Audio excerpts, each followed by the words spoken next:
Hey everyone, and welcome to this video where I'm going to be talking to you about objective, subjective, and also social constructs. This is what we talked about in class, so if you missed class, this is a little recap video for you, so that way you could start on this week's journal entry. Now, when I talk about the words objective and subjective, this is what I really mean with those definitions. So an objective fact is something that is not influenced by personal feelings or opinions. So for example, think about like gravity. Gravity is an objective fact. It pulls us down to the ground, and gravity is always true no matter what. I can't just disagree with gravity because of my own opinions. Gravity is a fact of life. Now, there are also subjective opinions, meaning these are influenced by personal feelings or opinions. So while I might not be able to disagree with gravity, I could have an opinion about gravity, like I think gravity is stupid. That's a subjective opinion. Me saying that gravity exists is an objective fact. So there are some examples of subjective or objective that we went over in class. So for example, according to the research data, Dane County is among the worst for educational attainment disparity between white and black students. This would be an example of a objective fact, because again, this is based off of research that we have. This isn't just based off of my own opinion. Next, people over the age of 60 should not be allowed to drive. This is a subjective opinion. Because this isn't based on any research, it's not based on any sort of, true fact about life. In fact, maybe there are some NASCAR drivers out there who are above 60. Surely they should be allowed to drive if they're able to drive a NASCAR, race car at over 100 miles per hour. Teenagers are always worse at making decisions compared to adults.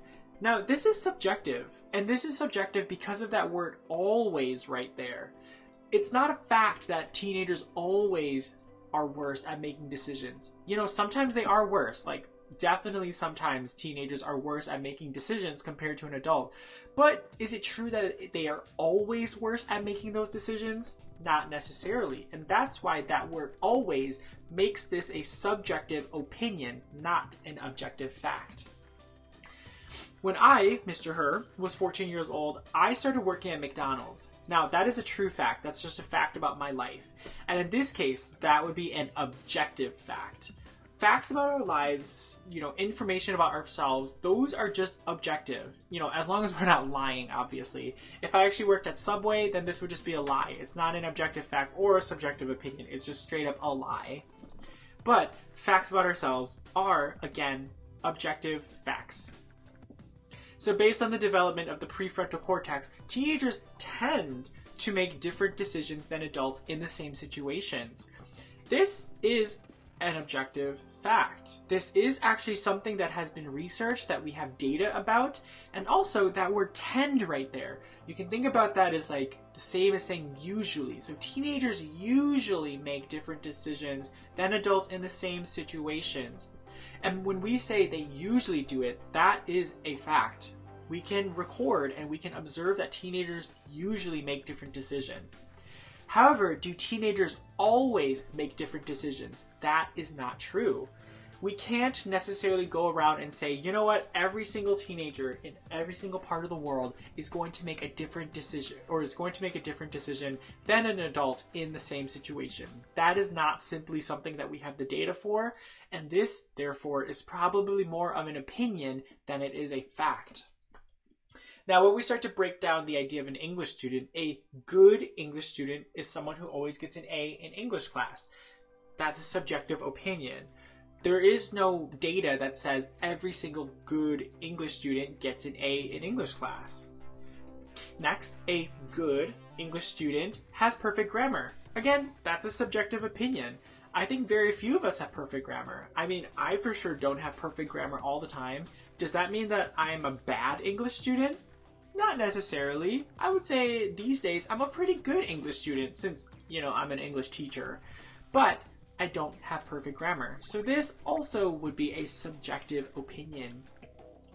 Next, a good English student can read very difficult text very fast. Again, this is just a subjective opinion. We don't have any data that says every single good English student can read difficult text very fast. We just don't have that data. Next, a good English student is only good at English and nothing else. I think this is very false for most people. I think most people are not only just good at one subject. So again, this is a subjective opinion to say that a good English student is only good at English and nothing else. And lastly, is this idea of a good English student subjective or objective? And most of you have probably figured out by now that it is in fact subjective. There is no data, there is no evidence that says a good English student has to have all of these qualities and must be this type of person. This is what we call a social construct. Social constructs are subjective, of course, so they're based around opinions, not necessarily based off of evidence and facts. And then they also exist because people agree that they exist. This is where it's a little bit confusing because a social construct exists and kind of doesn't exist at the same time. Like, nobody says that a social construct has to be what it is. Let me give you an example. If I just show you this picture, I bet a lot of you, even before I say anything, probably think that this is for a boy and this is for a girl. And that was without me even having to say anything. Because we have this social construct that blue is for boys and pink is for girls.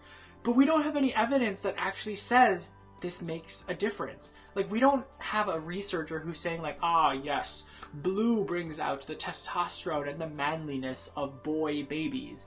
That's not a real thing that people are researching. And if they are researching that, that's a little bit concerning in my opinion.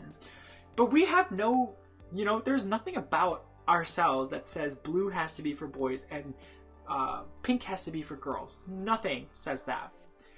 So that is what a subjective opinion is, and that's what a social construct is it's not really a real thing. It's just a thing because we say it's a thing or because we think it's a thing.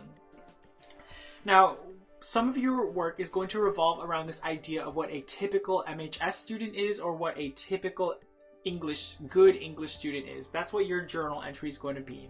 If you got any questions about social constructs or about subjective versus objective, make sure that you send me an email or give me a message on Buzz and I will be sure to get back to you. I hope you all enjoyed and I'll see you all later.